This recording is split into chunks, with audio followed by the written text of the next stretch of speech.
வணக்கம். இன்னைக்கு வினியாஸ் எஜுகேஷன் சேனல்ல என்ன பார்க்க போறோம் அப்படின்னா 11th standard polity book back question part 3 video தான் பார்க்க போறோம். ஆல்ரெடி 2 பார்ட் போட்டிருக்கேன். பார்க்காதவங்க அதை பாருங்க. இது வந்து பார்ட் 3 வீடியோ. ஓகே, வாங்க 11th லெசன் பார்க்கலாம். வாக்குரிமை என்னும் சொல் டேஷ் ஆகியவற்றிலிருந்து தோன்றியதாகும். எதுல தோன்றுச்சுன்னா ஆப்ஷன் ஆ ஆங்கிலோ பிரெஞ்சு. ஆப்ஷன் ஆ ஆங்கிலோ பிரெஞ்சு. செகண்ட் கொஸ்டின், இந்திய அரசமைப்பின் பகுதி 15 டேஷ் பற்றியதாகும். ஆப்ஷன் ஆ தேர்தல்கள் பற்றியது. பகுதி 15 எதை பற்றியது? தேர்தல்கள் பற்றியது. இது எப்படி ஞாபகம் வச்சுக்கலாம் அப்படின்னா பாஞ்சு தேர்தல் நடத்துறாங்க அப்படின்னு சொல்லி ஞாபகம் வச்சுக்கோங்க. ஓகே, அடுத்த கொஸ்டின் பாருங்க. தேர்தலியல் என்பது டேஷ் பற்றிய கல்வியாகும்னு கேட்டிருக்காங்க. தேர்தல்கள் பற்றிய கல்வியாகும். ஆப்ஷன் ஆ தேர்தல்கள் பற்றிய கல்வியாகும். டேஷ் என்பது பன்மயத்துவ அல்லது பெரும்பான்மை தேர்தல் முறைகளின் எளிமையான வடிவமாகும். ஆப்ஷன் ஆ முதலில் நிலையை கடந்து செல்லுதல். ஆப்ஷன் ஆ முதலில் நிலையை கடந்து செல்லுதல். 5th கொஸ்டின் பாருங்க. முதலாவது வரையறை ஆணைய சட்டம் நிறைவேற்றப்பட்ட ஆண்டு டேஷ் ஆகும். எந்த வருஷம் வந்து இந்த தொகுதி வரையறை சட்டம் வந்து உருவாக்குனாங்க அப்படின்னு கேட்குறாங்க. அது ஃபர்ஸ்ட் வரையறை சட்டம் வந்து 1952 வந்து உருவாக்குனாங்க. ஃபர்ஸ்ட் வரையறை சட்டம் 1952. செகண்ட் வந்து எப்போ உருவாக்குனாங்கன்னா 1963. தேர்ட் ஒன் வந்து 1973. ஃபோர்த் ஒன் வந்து 2002 உருவாக்குனாங்க. தொகுதி வரையறை ஆணைய சட்டம். ஓகே, அடுத்த கொஸ்டின் பாருங்க. தகுதியுள்ள வாக்காளர்களின் பட்டியல் டேஷ் என அழைக்கப்படுகிறது. என்னன்னு சொல்றாங்கன்னா ஆப்ஷன் ஆ வாக்காளர் பட்டியல். ஆப்ஷன் ஆ வாக்காளர் பட்டியல். அடுத்த கொஸ்டின் பாருங்க. இந்திய குடிமக்களின் வாக்களிக்கும் வயதினை 21 18 குறைத்த அரசமைப்பு சட்ட திருத்தம் எதுன்னு சொல்லி கேட்டிருக்காங்க. அமெண்ட்மெண்ட் எந்த அமெண்ட்மெண்ட்னு கேட்குறாங்க. 21 18 மாத்திட்டாங்க வயசை, ஓட்டு போடுற வயசை. அது வந்து எந்த அமெண்ட்மெண்ட் ஆக்ட்னா ஆப்ஷன் ஆ 61 61 அமெண்ட்மெண்ட் ஆக்ட். இது எப்படி ஞாபகம் வச்சுக்கலாம் அப்படின்னா இங்கே 21 இங்கே 18 இருக்கு இல்லையா, இந்த ஒன்றுக்கு வந்து இந்த லாஸ்ட் 1 ஞாபகம் வச்சுக்கோங்க. 8ல் வந்து 2 போனால் எவ்வளோ 6 அப்படின்ற மாதிரி ஞாபகம் வச்சுக்கிட்டு 61 ஞாபகம் வச்சுக்கோங்க. இந்தியாவிற்கு ஒரே தேர்தல் ஆணையம் வேண்டும் என கூறும் அரசமைப்பு உறுப்பு எது அப்படின்னு சொல்லி கேட்டிருக்காங்க. அதுக்கு ஆப்ஷன் ஆ உறுப்பு 324. எது ஒரே தேர்தல் ஆணையம் வேண்டும் அப்படின்னு கூறுற ஆர்டிக்கல் எதுன்னு கேட்டிருக்காங்க. அதுக்கு 324. ஆர்டிக்கல் 256 எது என்ன சொல்லுது அப்படின்னா, அதாவது ஸ்டேட்ஸோட அந்த எக்ஸிக்யூட்டிவ் பவர் வந்து யூனியன் லாஸ்க்கு வந்து உட்பட்டு இருக்கணும் அப்படின்னு சொல்ற ஆர்டிக்கல் தான் ஆர்டிக்கல் 256. ஆர்டிக்கல் 370 என்ன சொல்லுது அப்படின்னா, ஜம்மு காஷ்மீர் இருக்கு இல்லையா, அதுக்கு வந்து ஸ்பெஷல் ஸ்டேட்டஸ் கொடுக்கறத பத்தி சொல்ற ஆர்டிக்கல் தான் ஆர்டிக்கல் 370. அடுத்து பாருங்க, ஆர்டிக்கல் 360 என்ன சொல்லுதுன்னா இந்த ஃபினான்சியல் எமர்ஜென்சி பத்தி சொல்லும். அப்ப இந்த தேர்தல் ஆணையத்தை பத்தி சொல்லக்கூடிய ஆர்டிக்கல்னா ஆர்டிக்கல் 324. ஆர்டிக்கல் 324. அடுத்த கொஸ்டின் பாருங்க. 52வது அரசமைப்பு சட்ட திருத்தம் 1985 டேஷ் பற்றியதாகும். எதை பற்றியது அப்படின்னா ஆப்ஷன் ஆ கட்சி தாவல் தடை சட்டம். ஆப்ஷன் ஆ கட்சி தாவல் தடை சட்டம். ஓகே, அடுத்த கொஸ்டின் பார்க்கலாம்.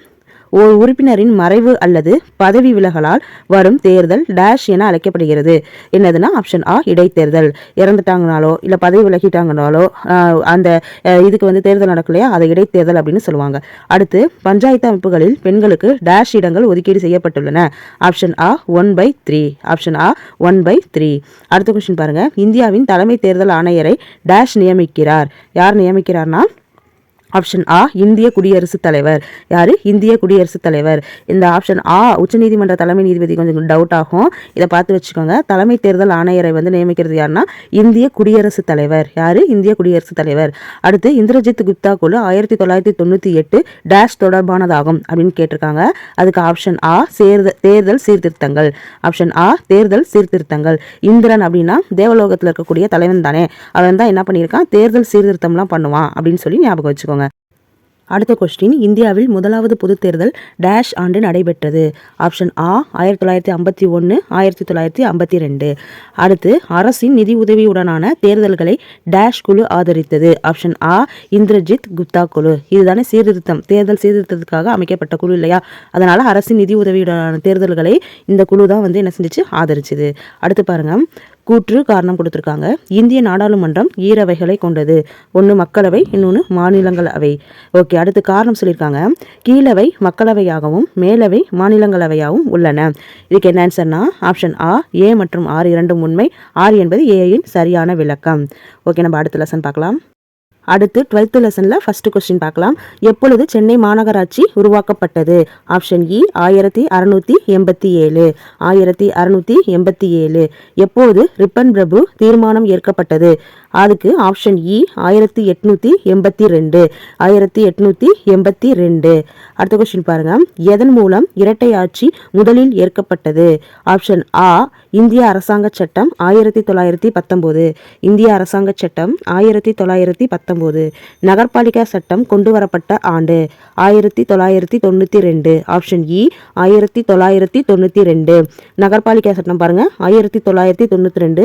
ரிப்பன் பிரபு தீர்மானம் 1882. பார்த்து வச்சுக்கோங்க. அடுத்து பாருங்க 5th ஒன் பாருங்க. 73 மற்றும் 74வது சட்ட திருத்தத்தில் உள்ளாட்சி அமைப்பில் பெண்களுக்கு எவ்வளவு இடஒதுக்கீடு வழங்கப்பட்டது? ஆப்ஷன் இ தொகுதியில் பெண்களின் மக்கள் தொகையின் அடிப்படையில் வழங்கப்பட்டது. தொகுதியில் பெண்களின் மக்கள் தொகையின் அடிப்படையில் வழங்கப்பட்டது.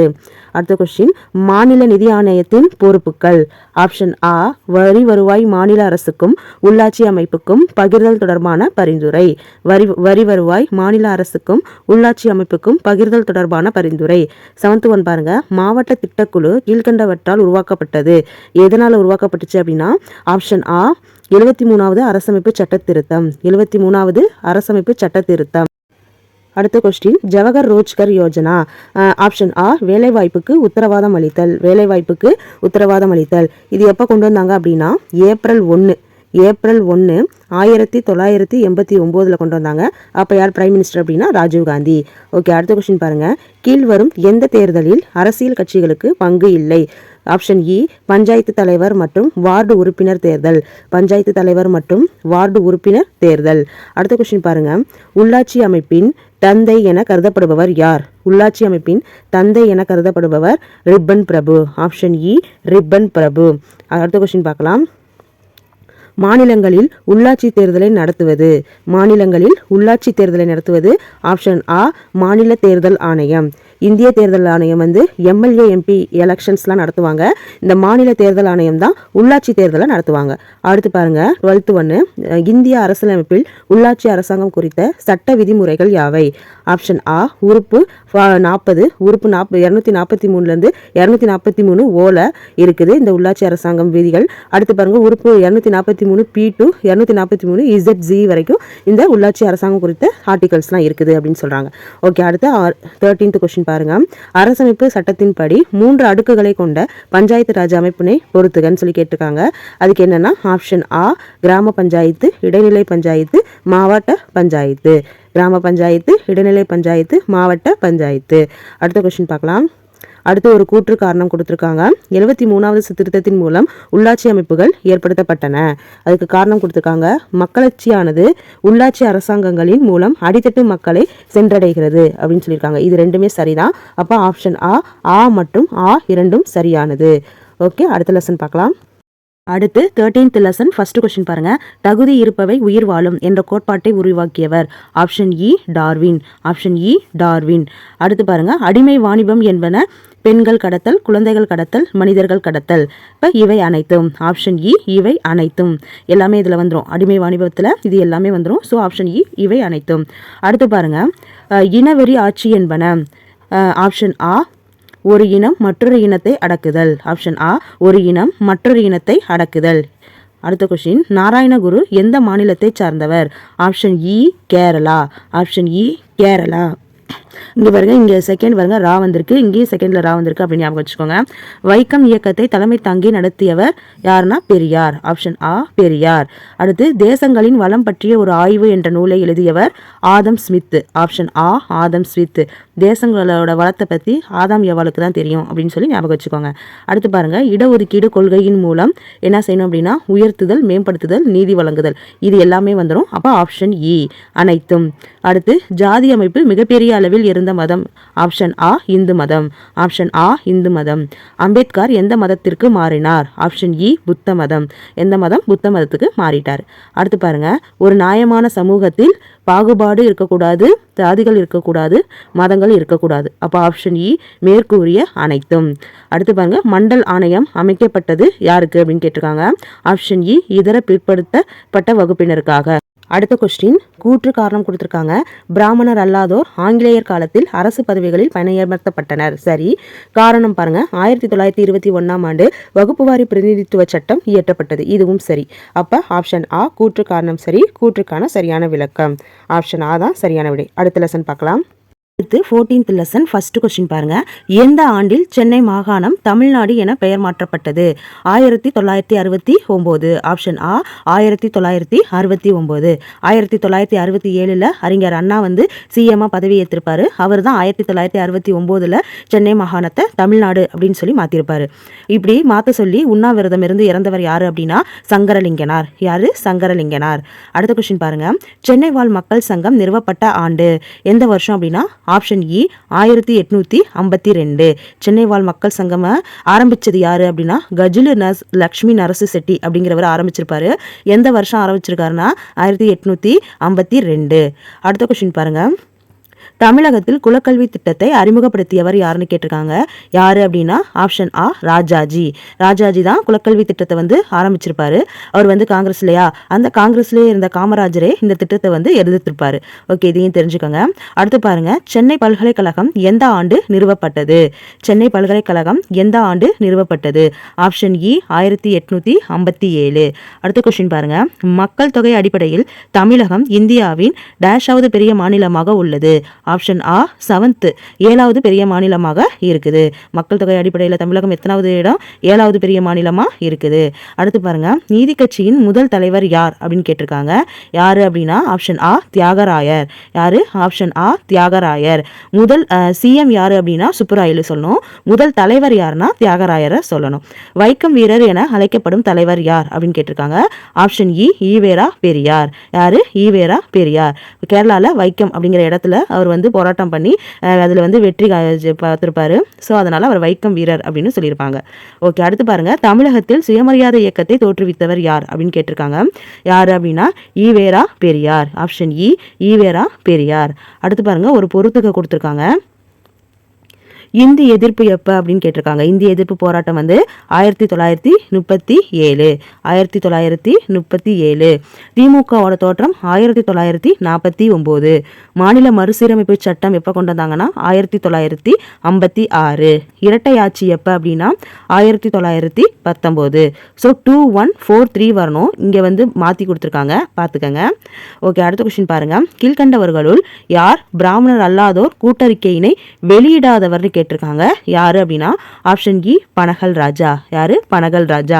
இவங்க 3 பேரும் வந்து ஆரம்பிச்சிருப்பாங்க. அந்த கூட்டறிக்கையை வெளியிட்டவங்க யாருன்னா C Natesanar, P Thiyagarayar, T M Nair. இவங்க 3 பேருமே வெளியிட்டிருப்பாங்க அந்த கூட்டறிக்கையை. அதுல வெளியிடாதவர் யாருன்னா பனகல் ராஜா. அடுத்த கொஸ்டின் பாருங்க. தென்னிந்திய விடுதலை கூட்டமைப்பு பிற்காலத்தில் எவ்வாறு அழைக்கப்பட்டது அப்படின்னு கேட்கறாங்க. எது அப்படின்னா ஆப்ஷன் ஆ நீதி கட்சி. ஆப்ஷன் ஆ நீதி கட்சி. அடுத்த கொஸ்டின். கூற்று காரணம் கொடுத்திருக்காங்க. 1957 பொதுத் தேர்தலில் குளித்தலையில் வெற்றி பெற்று தமிழக சட்டமன்றத்தில் உறுப்பினராக கருணாநிதி நுழைந்தார். இது சரியா தான் இருக்குது. காரணம், கருணாநிதி தமிழக முதலமைச்சர் ஆனார். இதுவும் சரிதான், ஆனா சரியான விளக்கம் கிடையாது. அப்ப ஆப்ஷன் என்ன ஆப்ஷன் வரும்னா ஆப்ஷன் ஆ. ஆ மற்றும் ஆ இரண்டும் சரியானது, ஆனால் சரியான விளக்கம் இல்லை அப்படின்றது சரியான விடை. அடுத்த கொஸ்டின் பாருங்க. கூற்று காரணம் கொடுத்திருக்காங்க. ஈவேரா ராமசாமி சுயமரியாதை இயக்கத்தை தொடங்கினார். சரி. சுயமரியாதை இயக்கம் என்பது பிராமணர் அல்லாத சாதிகள் சமமான மனித உரிமைகளால் பெரும் நோக்கத்துடன் தொடங்கப்பட்ட இயக்கமாகும். இதுவும் சரி. அப்ப ஆப்ஷன் ஆ. ஆ மற்றும் ஆ இரண்டும் சரியானது. ஓகே, அடுத்த லெசன் பார்க்கலாம். அடுத்து 15th லெசன் ஃபர்ஸ்ட் கொஸ்டின் பாருங்க. அறத்துப்பாடலில் வள்ளுவர் கூறுவது என்னவெனில் ஆப்ஷன் ஆ கருத்துக்கள் மற்றும் அறநெறிகள். கருத்துக்கள் மற்றும் அறநெறிகள். பொருட்பாலில் எத்தனை பகுதிகள் காணப்படுகின்றன? ஆப்ஷன் இ 7. பொருட்பாலில் எத்தனை பகுதிகள் காணப்படுகின்றன? 7. பாரதியார் பதிப்பாசிரியராக இருந்த நாளிதழ். பதிப்பாசிரியராக இருந்த நாளிதழ் ஆ இந்தியா. ஆ இந்தியா. பாஞ்சாலி சபதம் என்ற நூலை எழுதியவர் ஆப்ஷன் ஆ பாரதியார். அடுத்து தமிழ்நாடு அரசியல் சிந்தனையாளர்களில் மிகச்சிறந்தவர் ஆப்ஷன் ஆ பெரியார். ஆப்ஷன் ஆ பெரியார். ஈவேரா ராமசாமி பிறந்த வருடம் 1879. ஆப்ஷன் ஆ 1879. ஜாதிய உணர்வுகளால் திராவிட இனம் மற்றும் திராவிடர்கள் என்ற ஆரியர்களிடம் அடிமையானார்கள் என்று கூறியவர் ஆப்ஷன் ஆ ஈவேரா பெரியார். ஈவேரா பெரியார். அடுத்த கொஸ்டின் பாருங்க.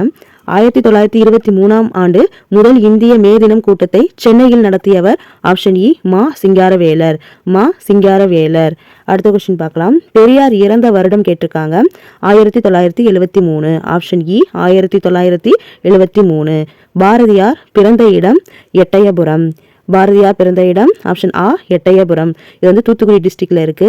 அடுத்து பார்க்கலாம். சுயமரியாதை இயக்கத்தை தமிழ்நாட்டில் துவங்கியவர் யாருன்னு கேட்டிருக்காங்க. ஆப்ஷன் ஆ ஈவேரா பெரியார். ஈவேரா பெரியார். தமிழ்நாடு என்பது தமிழர்களுக்கு மற்றும் திராவிட தேசம் என்பது திராவிடர்களுக்கு என்று கூறியவர் யார்? ஆப்ஷன் ஆ ஈவேரா பெரியார். ஈவேரா பெரியார். அடுத்த கொஸ்டின், எந்த வருடம் ஆங்கிலேய இந்தியாவில் தொழிலாளர் பாதுகாப்பு சட்டம் இயற்றப்பட்டது? ஆப்ஷன் இ 1926. 1926. எதற்காக பெரியார் இந்திய தேசிய காங்கிரஸிலிருந்து விலகினார்? ஆப்ஷன் ஆ வர்ணாசிரம தர்மம். எதுக்காக விலகினார்? வர்ணாசிரம தர்மத்துக்காக விலகினார். அடுத்த கொஸ்டின் பாருங்க. கூற்று, பாரதியார் பாண்டிச்சேரிக்கு சென்று மறைந்து வாழ்ந்தார். இது வந்து சரியானது. ஏன் அப்படின்னா பாரதியார் வந்து ஏன் பாண்டிச்சேரிக்கு போறாருன்னா வஉசிக்கு வந்து சப்போர்ட் பண்ணி பேசியிருப்பாரு. ஸோ பிரிட்டிஷ் இவரை வந்து கைது பண்ணிடுவாங்க அப்படின்றதுக்காக பாண்டிச்சேரிக்கு போயிடுவார். அங்கே வந்து பிரெஞ்சு அரசு இருக்கும். ஸோ பிரிட்டிஷால் கைது பண்ண முடியாது அப்படின்றதுக்காக பாண்டிச்சேரி போய் மறைஞ்சு வாழ்வார். அதுக்கு பாருங்க காரணம் பாருங்க. பாரதியார் இந்தியா என்ற தின நாளிதழின் மூலம் தேசியவாதத்தை விதைத்தார். இதில் வந்து என்ன தப்பாக கொடுத்துருக்காங்க அப்படின்னா தின நாளிதழ்னு கொடுத்துருக்காங்க. இது ஆக்சுவலி இந்தியா வந்து வார பத்திரிகை. ஸோ இது வந்து தப்பு. அப்போ கூற்று சரி, காரணம் தப்பு. அப்போ ஆப்ஷன் இ ஆ என்பது சரி, ஆனால் ஆ சரியானது அல்ல. ஓகே ஃப்ரெண்ட்ஸ், இந்த வீடியோ இதோட முடிஞ்சிச்சு. இந்த வீடியோ உங்களுக்கு பிடிச்சிருந்தது அப்படின்னா வினியாஸ் எஜுகேஷன் சேனலுக்கு சப்ஸ்கிரைப் பண்ணுங்கள், லைக் ஷேர் கமெண்ட் பண்ணுங்கள். நன்றி, வணக்கம்.